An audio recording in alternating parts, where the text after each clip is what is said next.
Ahora tenemos a continuación justamente lo que les anunciaba, ¿no? La presentación del libro y tu nación también. Este libro hecho por nuestro decano, Marcelo Báez Mesa, ¿no?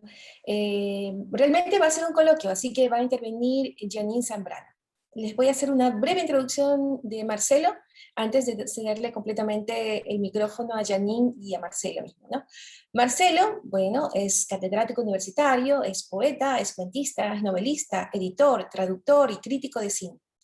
Es autor de 17 libros, 6 poemarios, 3 libros de cuento, 5 novelas y 4 de crítica de cine.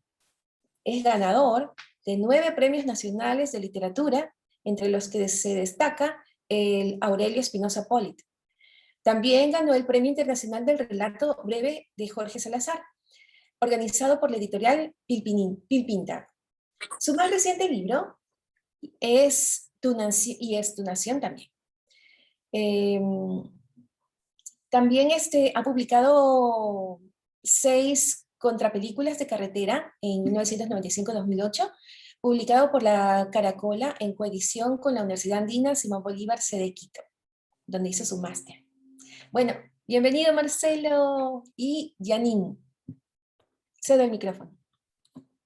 Hola, buenas con todos.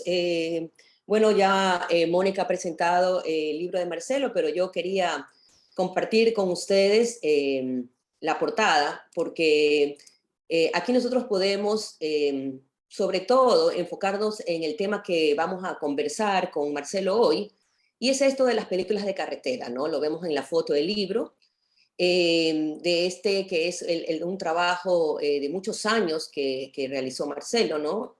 Y el subtítulo del libro, y con eso quiero empezar este diálogo con mi colega, gran escritor y también gran cinéfilo y académico del cine, para preguntarle por este subtítulo, ¿no? Porque él introduce aquí ya en el subtítulo del texto un concepto sumamente interesante, que es el Bildungsreise, ¿no? Este es el concepto central de su estudio en 6 películas latinoamericanas que van de 1995 al 2008. Entonces, vamos con el Bildungsreise, es una palabra de origen alemán, ¿no? Bildung, formación, y Reise, viaje.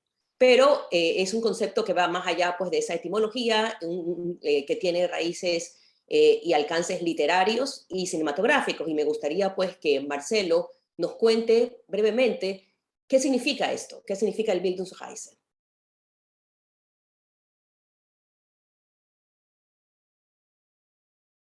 Está sin audio, Marcelo.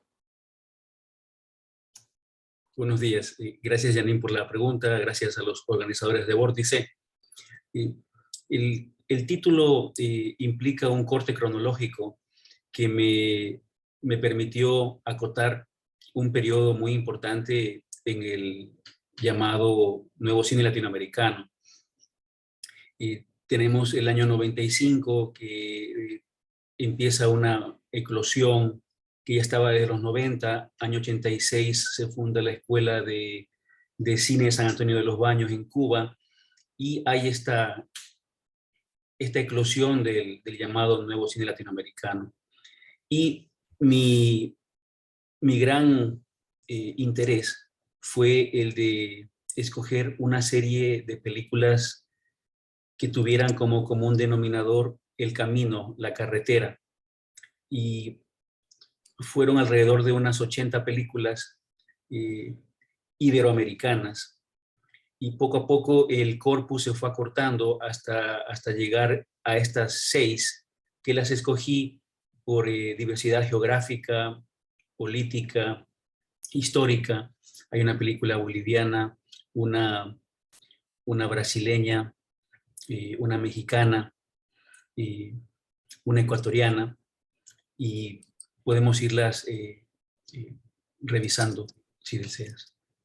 Por supuesto que sí. Son 6 películas y, vale la pena ir viendo los títulos también, ¿no? Tenemos en el orden en que tú las has estudiado, ¿no? Diarios de motocicleta, que creo que muchos la conocemos, es muy famosa esta película de Walter Salles del 2004, ¿no? Que de alguna manera recorre la juventud del Che, ¿no? Luego tenemos la película boliviana, que es Cuestión de Fe, que es una película del año 95. Luego tú estudias la película ¿Qué tan lejos?, ecuatoriana, que espero que todos la hayamos visto, ¿no? Del 2006, de Tania Hermida. Luego tú continúas con Y tu mamá también, una película sumamente controversial, pero ampliamente reconocida por su excelencia artística, ¿no? Y por su contribución también social, que es una película mexicana del año 2001, del pues también famosísimo Alfonso Cuarón. Luego continúas con una película cubana, esta cubana menos conocida, diría yo, porque pues el cine cubano no está en nuestras plataformas de streaming, ni tampoco en la cartelera de cine tan ampliamente, que es El viajero inmóvil del 2008, y terminas con una producción que pues es latinoamericana por su director, Alejandro González Iñárritu, mexicano también, pero que es una producción transnacional, ¿no? La película Babel del año 2006. Estas son tus películas y tú centras tu estudio en este género o subgénero, dependiendo también de la teoría del cine con la que se lo mire, que es la película de carretera. Término que viene del inglés, ¿no? Road movie. ¿Te han interesado desde siempre, Marcelo, a ti estas películas de carretera, o en tus investigaciones y en tus afanes académicos encontraste que este era un camino importantísimo para estudiar el cine, no solamente latinoamericano, sino también mundial? Sí, es importante que el público sepa que este libro es producto de una tesis doctoral, por lo tanto, habría que explicar el contexto académico. Yo cursé desde el año 2012 un doctorado en literatura latinoamericana en la Universidad Andina Simón Bolívar en Quito. Y lo que hice fue tomar un tema literario, el viaje. Después de todo estaba haciendo un doctorado en literatura latinoamericana y trasladé esa preocupación por el viaje hacia lo que es el cine. Esto lo hice como una investigación bastante ambiciosa. Como lo dije al principio, había en el corpus alrededor de 80 y pico de películas de carretera. Y en el 2012 empieza el doctorado y lo terminé en el 2018. Entonces son 6 años largos, extensos, un periodo muy amplio de investigación que me permitió explorar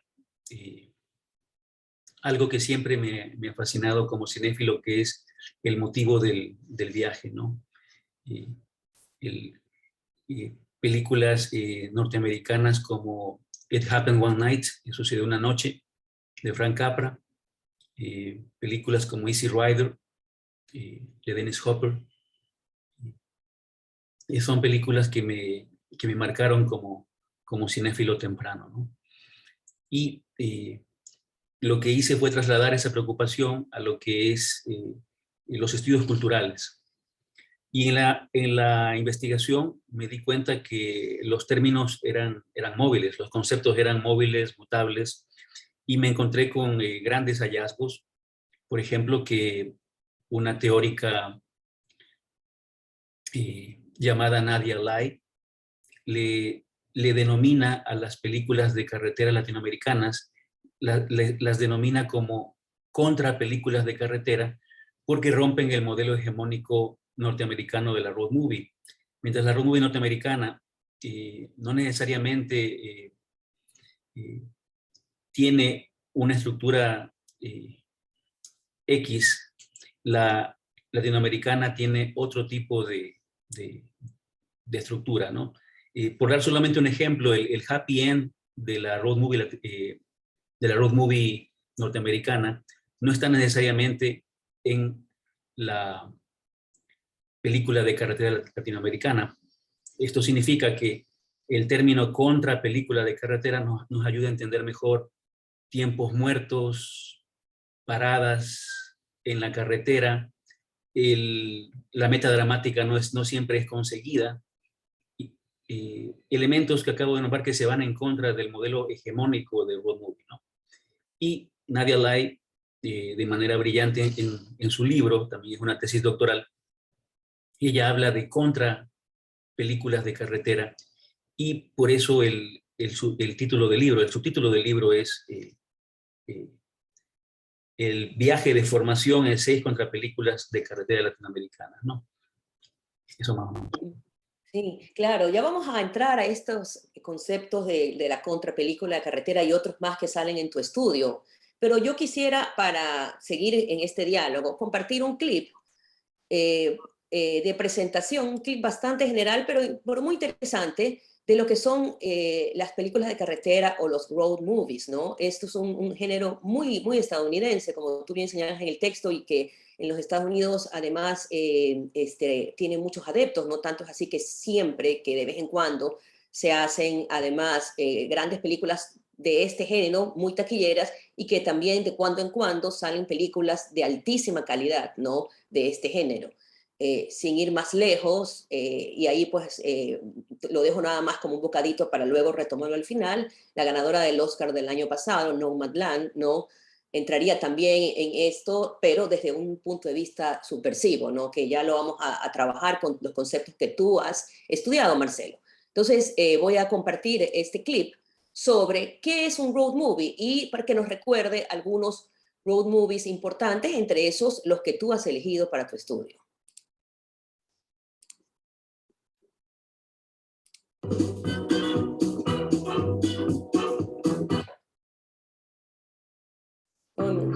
Me salió una publicidad. Vamos a hacer, ahora sí.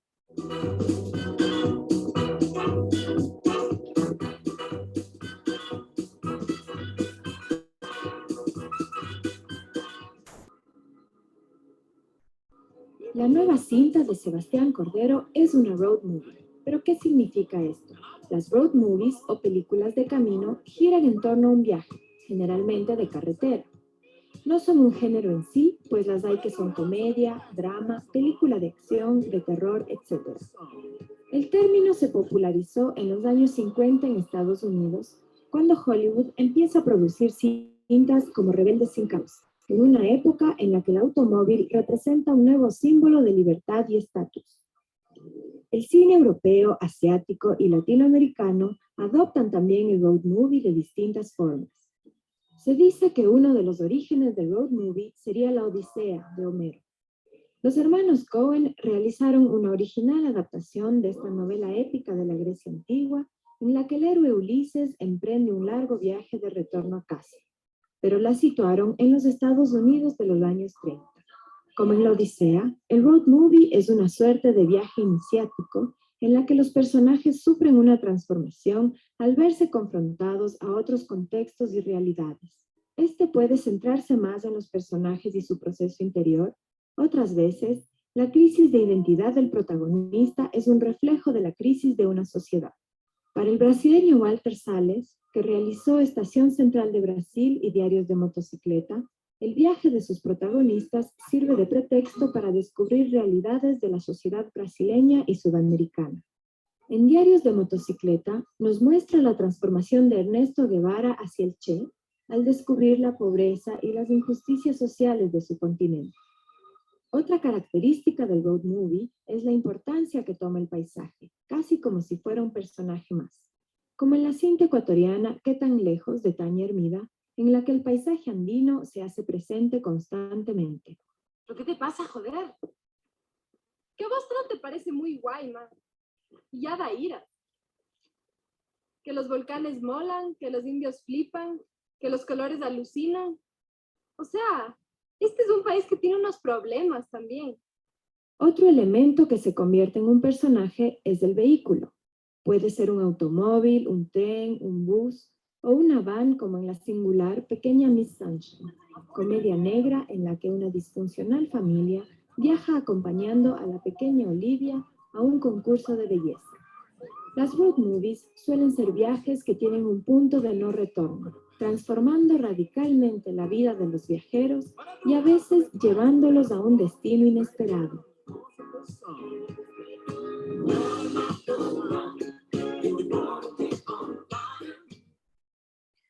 Bueno, aquí nosotros en este pequeño clip, ¿no? Estamos viendo este concepto que, como digo, pues es ahora tan popular. Y se mencionan dos de las películas que tú elegiste, Marcelo. Una de ellas, Diarios de Motocicleta, ¿no? Diarios de Motocicleta, que retrata, según tú nos cuentas en tu estudio, la pasión juvenil por el viaje educativo, ¿no? Ahí viene esto también de Bildung, ¿no? Formación. Dices tú en tu texto que el objetivo era cumplir sueños, ratificar inquietudes sociales y conocer la verdadera historia de América ¿Crees tú que esta película de Walter Salles marcó fundamentalmente el cine latinoamericano y mundial? Tú haces un gran análisis de cómo es una mezcla interesante, ¿no? De la ficción con muchos elementos documentales. Me encantaría escuchar tus comentarios al respecto. Sí, la película de Walter Salles es un hito en la medida en que redefine las formas de producción en el cine latinoamericano. Es una película multilocal porque es una coproducción internacional y luego podemos trasladar el término multilocal a la película Babel. Y lo interesante es que Salles abre fronteras, fronteras no solamente sociales, geográficas, documentales, sino también económicas, porque implica llevar este proyecto a Sundance, ¿no? Y aquí hay mucho del ojo de productor ejecutivo de Robert Redford, ¿no? Y Diarios de Motocicleta es un hito porque no solamente porque es la primera biopic latinoamericana sobre el Che, sino también porque plantea una conquista al revés. Este es un viaje que empieza en la parte de abajo del continente sudamericano y es un viaje de la contraconquista, es decir, la conquista al revés, de abajo, la Patagonia, hacia arriba, Venezuela, ¿no? Por lo tanto, es un viaje de transformaciones, toda una metábasis de lo que es este Ernesto Guevara de la Serna, que luego se va a convertir en este arquetipo llamado Che. Así es. Y además, pues, creo que de alguna manera fue un salto importantísimo en la carrera de Gael García Bernal, ¿no? Esta película, que ya tenía él su gran aparición en Amores Perros, pero aquí creo que se internacionaliza el actor. No, don Gael es un actor importantísimo, al que se le debería valorar mucho más en todos los sentidos, ¿no? Trabaja en algunos países del mundo, en 2 lenguas, incluso llega a la televisión haciendo esta peculiar serie Mozart in the Jungle. Oh, de Amazon, una maravilla. Una maravilla, con producción autóctona original, como se diría, de Amazon.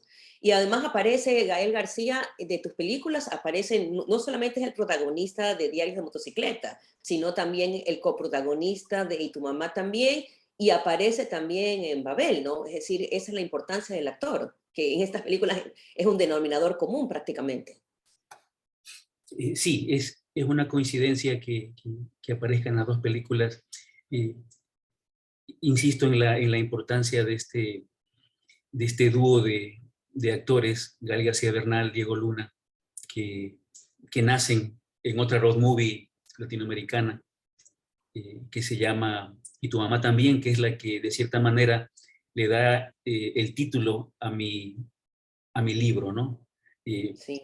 El título original de la tesis doctoral era un título muy largo, muy académico, y por suerte cuando convertí la tesis en libro, pude darle un título mucho más lúdico, mucho más cinéfilo literario, y coger el título de la película de Cuarón me parecía importante para hablar de la matria, de la madre nación. Sí, así es. Un gran título, te lo comenté el día del lanzamiento de tu libro en la Feria del Libro, ¿no? Un título que no es solamente un concepto con peso social, sino también poético, ¿no? Y tu nación también. Continuemos hablando de tu siguiente película, que esta pues nos interesa muchísimo, creo, porque es la ecuatoriana ¿Qué tan lejos? De Tania Hermida. Es la única película de las elegidas digamos, una directora mujer. Vale mencionarlo hoy en el Día Internacional, digamos, de la eliminación de la violencia contra la mujer. Y esa película te permite a ti ingresar a una serie de análisis sobre un concepto que tú ya mencionaste, pero que quisiera yo, digamos, profundizar, y es el concepto de roadblock movie, ¿no? La película de carretera bloqueada, podríamos traducirlo, ¿no? Que este concepto lo expone una profesora de una universidad de Bélgica llamada Nadia Lier, y lo aplica primero al cine palestino, y luego tú extrapolas el concepto y lo llevas y lo trabajas en la película de Tania, ¿no? En Qué tan lejos. Pero antes de que tú nos des todos tus comentarios y tus análisis sobre Qué tan lejos, yo quisiera compartir el tráiler de la película solamente para recordarla, ¿no? Creo que ahí, pues en este tráiler están condensadas algunas de las cosas que podremos comentar. Así es que paso a compartir el tráiler de Qué tan lejos, del 2006.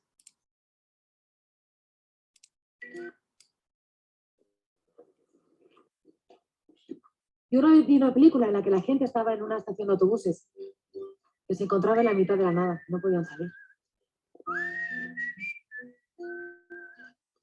Que los volcanes molan, que los indios flipan, que los colores alucinan. O sea, este es un país que tiene unos problemas también. Ahorita, por ejemplo, hay un paro, ¿sí cachas? Sí, cacho, pero es que no se ve.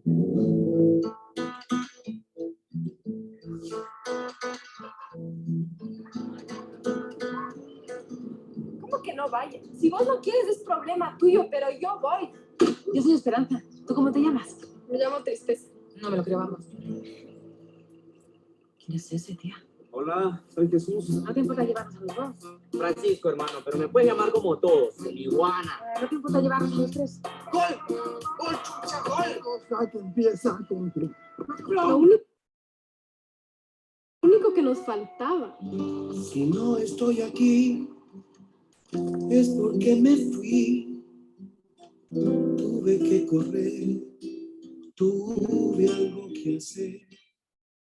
Un llamado desde el mar me obliga a navegar. Los vientos que me mandan me llevan a conocer y a olvidar. Aunque yo prefiero las películas en las que la gente se droga, mata, folla. O sea, hace algo, vamos. Si es por tirar, no habría problema. Drogarnos también podría ser. Lo de matar si ya no te ofrezco.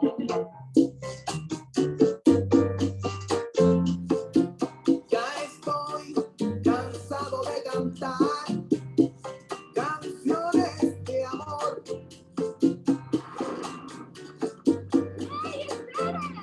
En estas cosas, si una se lanza, tiene que llegar hasta las últimas consecuencias.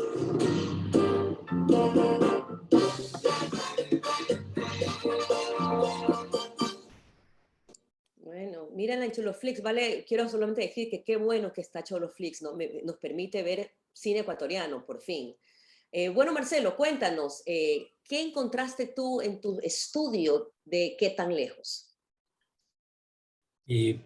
muchas cosas. Es quizás con el cineasta con quien más tuve contacto en la parte de la preproducción y producción de la tesis doctoral, ¿no? Para mí fue fundamental el entrevistarme en algunas ocasiones con Tania Hermida. Ella, de manera muy generosa, me abrió las puertas de su preproducción, producción y postproducción. Me parece que es uno de los clásicos de nuestra cinematografía. Precisamente es una cineasta formada en la Escuela de Cine de San Antonio de los Baños de Cuba, y ella es de las primeras hornadas, de las primeras camadas de cineastas que salieron junto con Carlos Andrés Vera, Carlos Naranjo. Son tres representantes ecuatorianos de esas primeras generaciones. Por lo tanto, el cine de Tania es un cine de mujer, aunque me hallé una categoría de cine contrafeminista de una teórica llamada Laura Mulvey, que de manera inteligente te va desglosando el término del contrafeminismo, es decir, un tipo de feminismo de militancia audiovisual que implica irse en contra de los estereotipos que existen sobre lo femenino, ¿no? Pero en tal caso, lo que más me llamó la atención, lo que siempre me imantó de esta película, es la imagen de nación y las referencias literarias. Pero voy a compartir pantalla y les voy a enseñar la imagen que me acompañó durante años.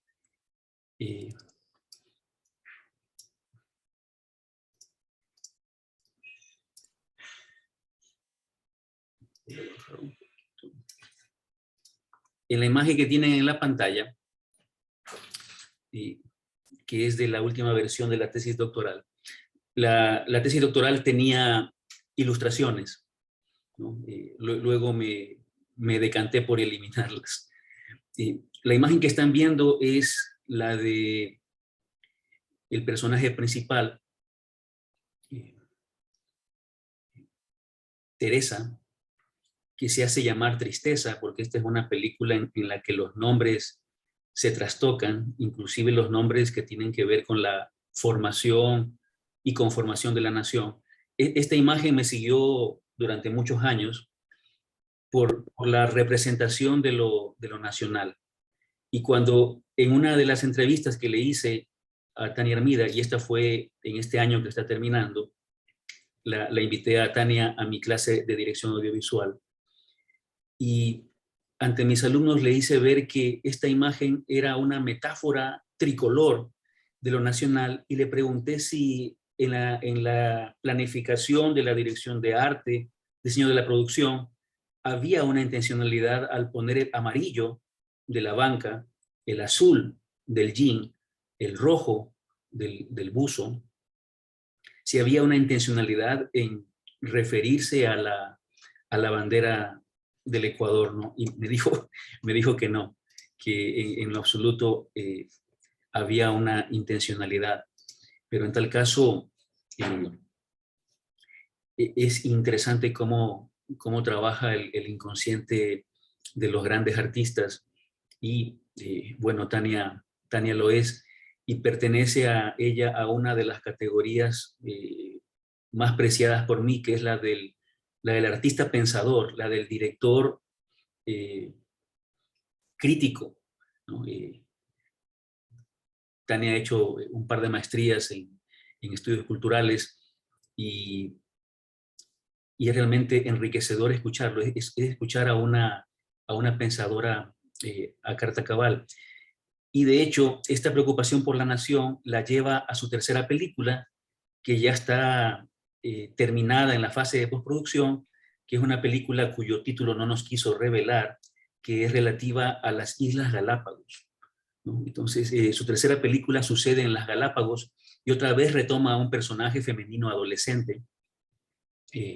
Digo otra vez porque el protagónico de ¿Qué tan lejos?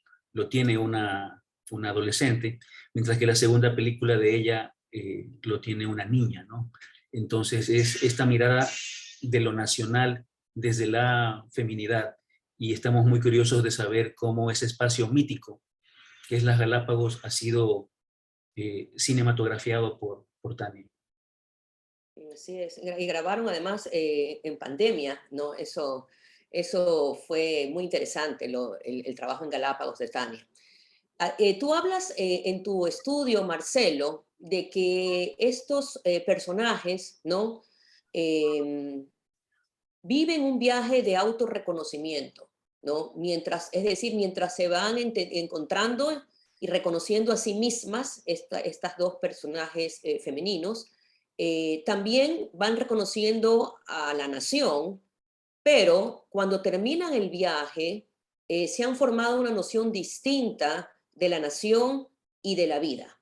¿Qué aprenden estos dos personajes, la española y la ecuatoriana, protagonistas de ¿Qué tan lejos?, luego de su periplo? Es uno de los grandes rasgos de la contra-road movie latinoamericana, es el viaje, y eso se diferencia de la road movie norteamericana, ¿no? Hay una metábasis, hay una transformación, hay un aprendizaje cabal, ¿no? Y en este caso, la española ha aprendido a ver el país y lo ha aprehendido de manera no turística, ¿no? Ella empieza con una obsesión por registrar, por camarografiar, fotografiar lugares turísticos, volcanes, y esto de a poco va cambiando hacia el final del filme, ¿no? Y en el caso de ella, de la joven Teresa, Tristeza, está el aprendizaje a partir de este desengaño amoroso que es lo que la moviliza a ella de Quito hacia Cuenca, ¿no? Y no puedo dejar de mencionar el topos cervantino. La película ¿Qué tan lejos? Tiene un par de alusiones a Don Quijote de la Mancha, alusión que se repetirá en la boliviana Cuestión de Fe, y que también se verá en Diarios de Motocicleta, esta cuestión del topo cervantino que implica tomar en cuenta, tener como referencia que la primera road movie literaria fue Don Quijote de la Mancha, por este leitmotiv del viaje, ¿no? Así es. Es muy interesante también que tú, pues, como ya mencionaste, hayas analizado la película también en su contribución de una mirada feminista, ¿no? Un cine, como tú dijiste, un contracine feminista, por la presencia de estas dos mujeres, pero no solamente porque están dos mujeres de protagonistas, porque mujeres protagonistas puede haber en películas de todo tipo, ¿no? Es esta mirada, ¿no? Donde se desacraliza, desmitifica, se naturaliza también la posibilidad de libertad, de autonomía, ¿no? De búsqueda en todos los aspectos vivenciales y también sociales de las mujeres. ¿Qué nos puedes decir para cerrar el tema ¿Qué tan lejos? Sobre esta mirada feminista de la película? Ese contracine feminista del que habla Laura Mulvey se ve en un par de detalles de la trama. El primero es el momento en el cual Tristeza reclama su sitial en el mundo después de hacer autostop, y les corrige a los periodistas que las están llevando en una camioneta blanca, que ellas no son reinitas. Estas reinitas se van, ¿no? Se despegan de ellos. Y la segunda es una escena muy curiosa, muy especial, y que siempre la recuerdo con con esta óptica del contracine feminista, es cuando las dos mujeres, y esto no vamos a verlo en ninguna película gringa, en ninguna road movie gringa, las dos mujeres se apean en la carretera y hacen juntas, una al lado de la otra, la micción. O sea, cosa más íntima, femenina no puede haber, ¿no? Hacen pi, ¿no? O el número uno, como se dice también, así es. Y los comentarios, los diálogos son geniales en esa escena. Quería ser elegante con hacer la micción.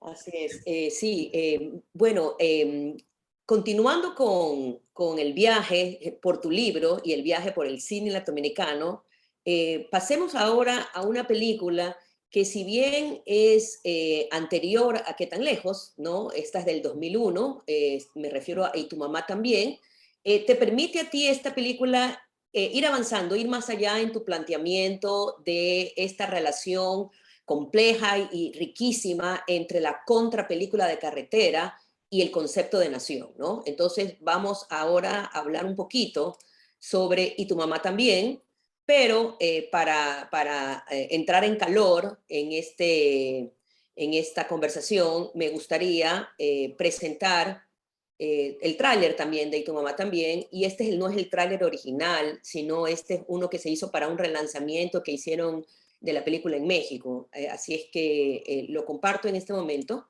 y así podemos tener esto como introducción a nuestro diálogo.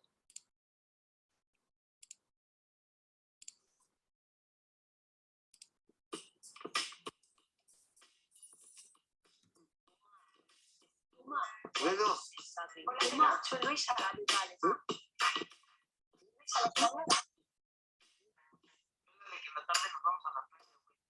¿Al playa? A Boca del Cielo. Güey, eso no existe, güey. Ya sé, cabrón, pero Luisa quiere ir. No mames, ¿te cae? 2, 3.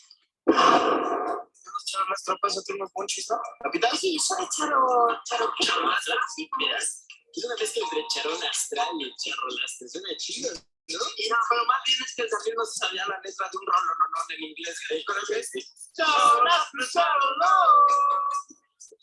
Charro Lastre, Charro Lastre. No hay honor más grande que ser un charlastre. 2, cada quien puede hacer de su culo un papalote. 3, pop, mata poesía. 4, un toque al día, la llave de la alegría. 5, no te tirarás a la vieja de otro charlastre. 6, puto el que le vaya a la América. 7, que muera la moral y que viva la chaqueta. 8, prohibido casarse con una virgen. 9, puto el que le vaya a la América. No, eso ya me dijeron. No, es que se repite porque soy puto el que le vaya a la América. 10, la neta es chida, pero inalcanzable. 11, pierde la calidad de Charo Lastra, lo que sea, parado para cualquiera de los puntos anteriores. ¡Qué México! Mira, guau, se respira vida por todos lados. ¡Ojo, va por México! ¡Por México! ¿Qué pedo, güey? Acá. ¿Qué onda? ¿Una carrerita, no?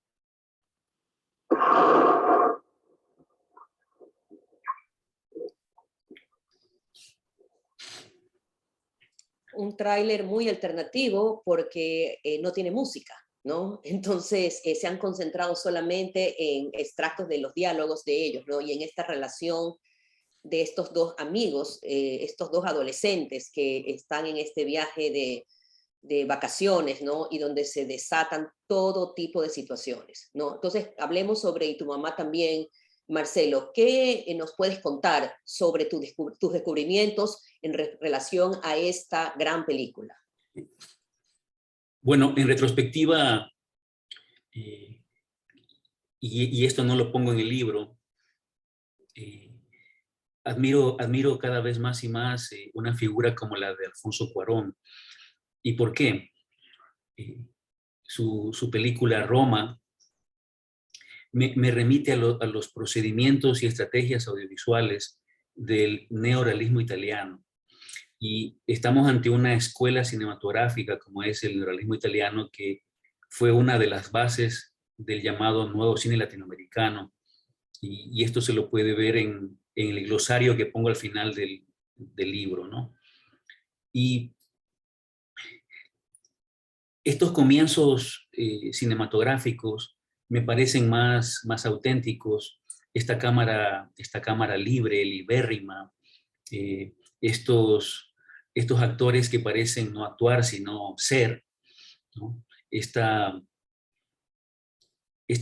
conquistadora que es Luisa Cortés, interpretada por Maribel Verdú, con un apellido de conquistador español, pero a la final esa conquista no funciona, al menos dentro del contexto de la película. Ella fallece, ¿no? Por un cáncer. Y están esta especie de Beavis y Butthead aztecas que viven el bromance. El bromance, que es un romance among brothers, un romance entre hermanos, que esto es algo muy típico de las buddy movies norteamericanas, ¿no? Y tenemos esta película que es toda una propuesta híbrida de géneros mexicanos, sobre todo, porque nos recuerda al cine clase B del cine de ficheras, nos recuerda a esas películas de Adalberto Martínez Resortes y tantas otras. Es realmente uno de los clásicos en los que nuestra nación latinoamericana se puede ver reflejada de mejor manera. Y uno a este Cuarón de Y tu mamá también, con el Cuarón de Roma, saltándome El prisionero de Azkaban, saltándome Gravity, que son realmente megaproducciones que no tienen que ver con esta estética tan única, tan latinoamericana, tan auténtica, ¿no? Entre paréntesis, todas estas megaproducciones, por ejemplo, de Prisionero de Azkaban, de Cuarón, que se basa en una novela de Harry Potter, con esos mega presupuestos, con un minuto de Prisionero de Azkaban se puede financiar cualquier película de cine latinoamericano, ¿no? Así es. Así es. Vamos hablando un poco de esta reflexión que tú haces en tu libro, en tu estudio, sobre la relación entre el cine y nación. Empezaste ya pues con las anteriores películas, pero en el caso de Y tu mamá también, aterrizas a hacer un análisis de cómo la película podría ser una metáfora de la conquista española, ¿no? Y cómo la trama está saturada por la mexicanidad. Entonces, comentemos un poco más sobre cómo se presenta esta mexicanidad y esta problematización del concepto de nación en esta película. Bueno, la mexicanidad está dada por la parte onomástica, lo que tiene que ver con los nombres. Los personajes principales aluden a determinados personajes de la conquista española. Y en ese juego onomástico, simbólico, se va desplegando toda una serie de estrategias narrativas que tienen que ver con la captura, la aprehensión de la esencia mexicana, lo cual ya está en la película de Tania Hermida, que nos presenta a Tristeza leyendo dos libros de Octavio Paz. Y Octavio Paz, en su Laberinto de la Soledad, es quien mejor ha hablado de lo que es la mexicanidad. No entraré en detalles, presento este fotograma que también me acompañó mucho durante la investigación, que nos habla de la nación como un atopos, una atopía, es decir, un lugar que no existe. Lo que hace Cuarón es presentarnos un lugar inventado por los chicos. Los personajes se inventan un lugar, la boca del cielo, que es el paraíso que prometen darle a la española, ¿no? Entonces, en ese acto casi demagógico de llevarla a un lugar que no existe, un nombre que se han inventado, está la inmensidad del mar, como vemos en el fotograma, que es la inmensidad también de la nación. Así es. Tú comentas también que de alguna manera el Imperio Español estaría representado por Luisa, ¿no? Y que Luisa conquista al Imperio Azteca, representado por Julio y por Tenoch, y propicia además la destrucción de estos, ¿no? De este imperio. Entonces, esa metáfora es durísima, ¿no? Es durísima, en una película que, digamos, muestra, como tú también señalas, a la nación desde una profunda confusión y desencanto, ¿no? Porque toda esta aventura desenfrenada de los chicos también va mostrando a un México convulso, ¿no? Pero no convulso necesariamente por la inseguridad, las bandas criminales, no, convulso en la propia noción de nación, como tú ya comentaste, ¿no? Finalmente, nos hablas tú también de que esto podría ser una picaresca de la carretera. Eso me encantó, ¿no? Y quisiera que pudieras comentar un poco más sobre esto. Sí, antes comentarte de la destrucción que ejerce Luisa Cortés sobre los chicos, me gustó esa carga simbólica que detectaste. Esa destrucción es terrible desde el punto de vista cinematográfico, porque asistimos al desmoronamiento de la masculinidad mexicana, ¿no? Esto lo explica muy bien Octavio Paz cuando nos habla de la filosofía del pachuco, ¿no? Y Luisa Cortés es la que hace que este bromance se concrete en un acercamiento homoerótico, ¿no? Mirando la página y para contestar tu pregunta, ¿cuál era? Sobre la picaresca del camino, también me pareció interesantísimo esto, ¿no? Y ahí tendríamos que hablar un poquito del concepto de picaresca, que es literario. Sí.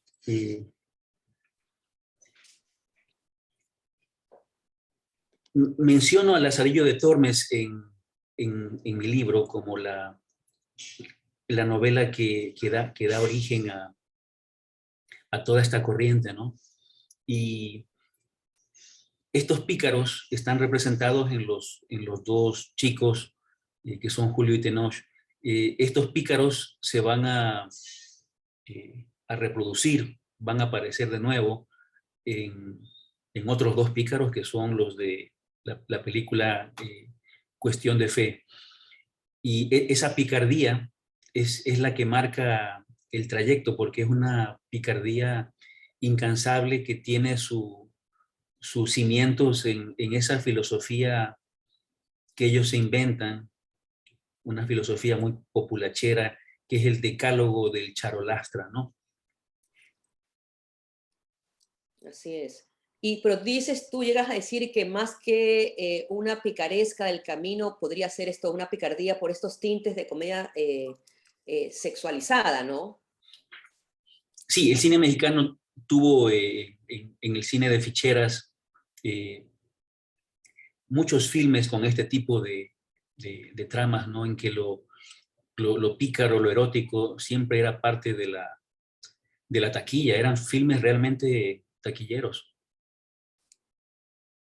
Sí, lo que pasa es que aquí es contra, ¿no? Todo es contra en este tipo de películas, porque ahí se ve, pues, como tú bien señalas, una relación en un momento cumbre, que además es lo que lleva a la ruptura de estos dos amigos, se ve esta relación homosexual. Entonces, eso ahí también hay, pues, un cuestionamiento, como ya señalaste, a todo, ¿no? A todo, al mito del macho mexicano, para empezar. Muy, muy interesante todo lo que estamos conversando. Me encantaría seguir hablando hondamente y tu mamá también, porque yo también soy súper fan de Cuarón, totalmente. Pero quiero pasar a la siguiente película, que es de otro mexicano, de quien también soy súper fan, que es de la película Babel, de Alejandro González Iñárritu, ¿no? esta Babel, que esta es la película de todas las que tú estudias en tu tesis, la más transnacional, ¿no? Película del año 2006, que aparece en los créditos oficiales como de los Estados Unidos, pero que en realidad es una coproducción de varios países y equipos. Y en esta película, que tiene lugar en 3 espacios, no solamente de geografía, sino también de conflicto, como son Marruecos, Japón y la frontera Estados Unidos-México, tú a través de esta película empiezas ya a trabajar más a fondo este cuestionamiento del concepto de Estado-Nación. Y para eso citas y utilizas a la gran teórica de género y filósofa norteamericana Judith Butler, ¿no? Y nos introduces a esta idea de que si el Estado es lo que vincula, también es claramente lo que puede desvincular, es decir, el Estado es lo que también expulsa y destierra. Y entonces, a partir de eso, nos hablas de estos personajes desvinculados, expulsados y desterrados, que son los personajes de Babel. ¿Cómo llegaste tú, entre todas estas posibilidades de elección que mencionaste al comienzo, cómo llegaste tú a Babel para cerrar, además, para cerrar así tu viaje analítico de estas películas? Sí, incluí a Babel porque, bueno, González Iñárritu también es uno de mis directores de cabecera, y más aún cuando él devela su amor por Tarkovsky en The Revenant. Entonces se conecta también con un director al que amo mucho, el ruso Andrei Tarkovsky.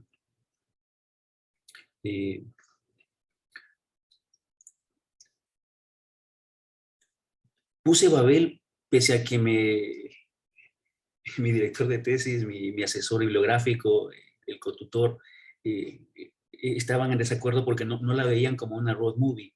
Y quería revelar esto porque es importante. El término road movie o película de carretera latinoamericana lo manejé durante algunos años, 2012, 2013, 2014, 2015, y es en el 16 en el que aparece el libro de Nadia Lai, Ollier, en el que ella revela este concepto de counter road movie. Y cuando estoy a punto de entregar la tesis, a fines del 17, comienzos del 18, aparece un libro que se llama Global Road Movies, un libro que es un update, una actualización del concepto de película de carretera, porque los autores del libro encuentran unos rasgos internacionales en todos los filmes de carretera y deciden que todas estas categorías de blocked road movie, counter road movie, pueden caber en una categoría política mucho más amplia de global road movie. Y me parece que Babel es la global road movie por excelencia. También pertenece a esta categoría del worldwide cinema, que es una película sumamente cosmopolita, internacional, una película que no puedes decir que es mexicana, tampoco puedes decir que es japonesa o marroquí. Es una película que es de todas partes y de ninguna, hablada en 6 idiomas, incluyendo el lenguaje de las señas, porque hay un personaje sordomudo. Entonces, es la película que mejor demuestra lo multilocal, lo multifocal, el descentramiento geopolítico del cine que se hace hoy en día, ¿no? Y además, González Iñárritu es un director que lo ha hecho prácticamente todo, incluyendo ese proyecto de realidad virtual que se llama Carne y Arena, que es toda esta experiencia de entrar a una instalación y ponerte el visor de realidad virtual y tú eres un migrante más en la frontera México-Estados Unidos y ves los helicópteros, ves otros migrantes que están huyendo como tú. Entonces, por esta película recibió un Oscar honorífico, que es un Oscar en el cual no te nominan, sino que te lo adjudican directamente, ¿no? Entonces, es un cineasta de referencia al cual admiro muchísimo, ¿no? Y mencionas también tú, pues, dos temas interesantísimos en relación a la película Babel. El uno es que la vinculas con, digamos, con este concepto que se popularizó mucho por medio de un crítico norteamericano muy, muy conocido, que es Roger Ebert, que él retoma este concepto, no es de él, ¿no? Pero él lo populariza, este concepto del cine del hipervínculo, ¿no? Hyperlink cinema. Y que es este tipo de películas en las que los personajes habitan historias separadas, ¿no? Pero, y fragmentadas, pero que finalmente están conectadas las unas con las otras, ¿no? Y ahí hay películas como Crash, Siriana, que es la película a la que se refiere Iber cuando usa el concepto, Babel, Cloud Atlas, Magnolia, un montón de películas de este tipo, ¿no? Entonces tú mencionas este rompecabezas narrativo, ¿no? Y utilizas el concepto de cine del hipervínculo. Y otro que me pareció más interesante todavía para los propósitos de tu exploración de la nación, y es la teoría postulada por John Orry de la era nómade o la era desterritorializada. El ciudadano contemporáneo como un ser en permanente movimiento. ¿Podrías desarrollar un poco más este tema, Marcelo? Sí, hacer una investigación doctoral es intentar una puesta en escena conceptual, es decir, hacer que los conceptos que uno va hallando vayan dialogando entre sí. Y estas concepciones, estos términos, para mí fueron fundamentales, ¿no? Sí, estamos en una era nómade. Hay otro término que también encontré que nos sirve para diseccionar este tema, es el de las identidades borderline, es decir, esas formas identitarias que no son ni de aquí ni de allá, que son de aquí y de allá, sigo jugando con las palabras, pero son mucho más que eso, ¿no? Y también al mismo tiempo no son eso. El término es de Gloria Anzaldúa, el de las identidades borderline.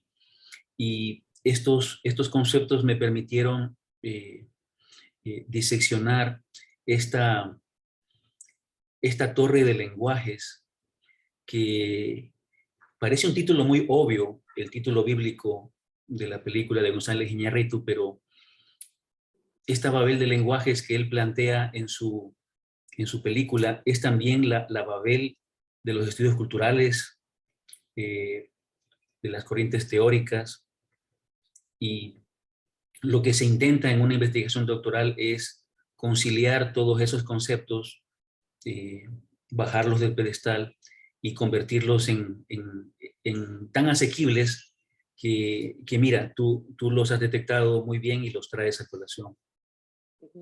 Así es, muy interesante. Yo quisiera cerrar mi coloquio contigo para dar paso a posibles preguntas, leyendo textualmente un párrafo tuyo, un párrafo corto, donde yo creo que se expresa gran parte de lo que has estado analizando en estas películas, ¿no? Termina siempre comentando que el concepto de nación es problemático, que prácticamente se deshace, ¿no? Cuando uno analiza cómo ha estado retratada la nación en estos 6 testimonios cinematográficos. Y cierras la parte de análisis de Babel con este concepto de la era nómade que ya comentamos, con esta reflexión que no solamente es muy profunda, sino también de alguna manera sobrecogedora. Y voy a hacer una cita textual aquí. Tú dices, ¿En qué el página? ciudadano... ¿Perdón? ¿En qué página? No tengo la página porque hice una extracción de la foto, pero después ya tú lo vas a ubicar cuando yo la lea, ¿no? Tú dices, el ciudadano contemporáneo solo puede ser pensado como un ser en movimiento. Es un ciudadano de naciones multiterritoriales que tiene la imperiosa necesidad de movilizarse, ya sea por turismo o por migración. Pero no solo viajan las personas, también se desplazan las culturas. Cada viajero lleva su burbuja cultural por doquiera que va. Ahí está para mí una de mis conclusiones luego de leer tu estudio sobre lo conflictivo que es el concepto de nación, nación-estado, y que en el fondo quizás nos estamos enfrentando a burbujas culturales y cada uno lleva su burbuja cultural por doquiera que va. Sí, es lo que se preguntan Butler y Spivak en este libro ¿Quién le canta al Estado-Nación? ¿No? Que es todo un debate teórico sobre lo que es cantar el himno de los Estados Unidos para un migrante, ¿no? Y en mi libro yo trastoco la pregunta, esa pregunta vital, ¿quién le canta al Estado-Nación? Y yo la trastoco preguntando quién le filma al Estado-Nación en una época nómade, en una época desterritorializada, descentrada, y lo que estoy diciendo es una de las grandes preocupaciones del cine contemporáneo, por ejemplo, en una película que tú muy bien has nombrado, que es de nuestra amada, o con nuestra amada Frances McDormand, que es Nomadland. Me muero por verla en Macbeth. En enero se estrena la película de Macbeth de Joel Cohen.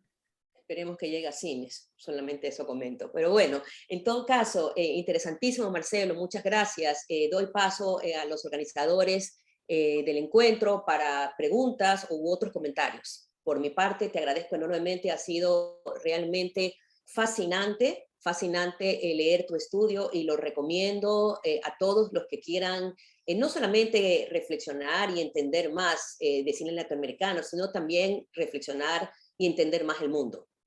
No, gracias a ti, Janine. En el año 96 yo asistí a un curso tuyo en el Mónica Herrera y yo era un simple crítico de cine, de periódico, de revista, y tú me abriste todo un universo de referencias analizando el decoupage de Badlands de Terrence Malick y una escena en la calle de Nueva York de Jon Voight y Dustin Hoffman en Midnight Cowboy. Y yo jamás pensé que se podía analizar una escena de manera tan pormenorizada, precisa. Fue la primera vez que vi un shooting script y te agradezco porque eso me abrió todo un mundo. Qué bueno, gracias. Qué lindos recuerdos, la verdad. Encantada de dialogar contigo, estudioso, profundo. Como yo dije, poca teoría se hace en este país sobre cine, ¿no? Y bienvenido a tu libro porque es un gran aporte en ese campo. Muchas gracias, Janine.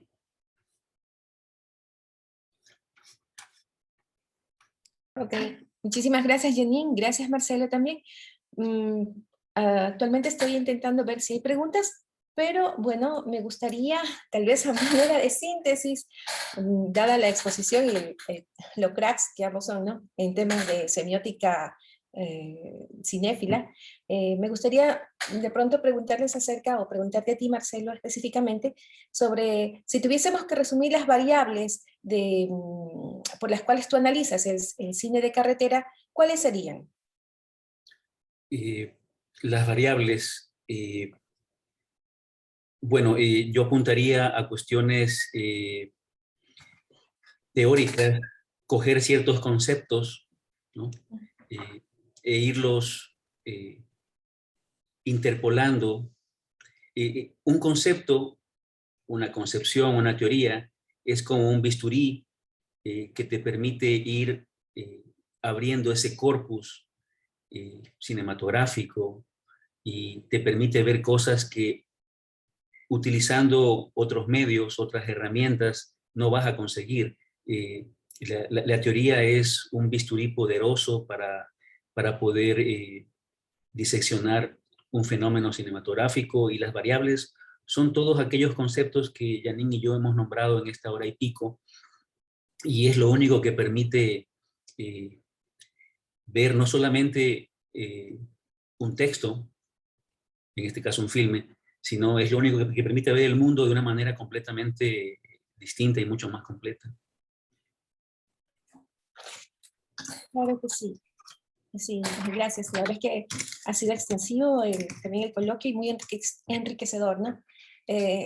Los que no venimos del mundo del cine igual apreciamos bastante todo este análisis profundo que ha habido entre estas dos mentes brillantes para mí del análisis del cine latinoamericano. Gracias, Marcelo, y también gracias, Muchas gracias, Mónica. Muchas gracias, Janine. Hasta pronto. Nos vemos. Hasta pronto.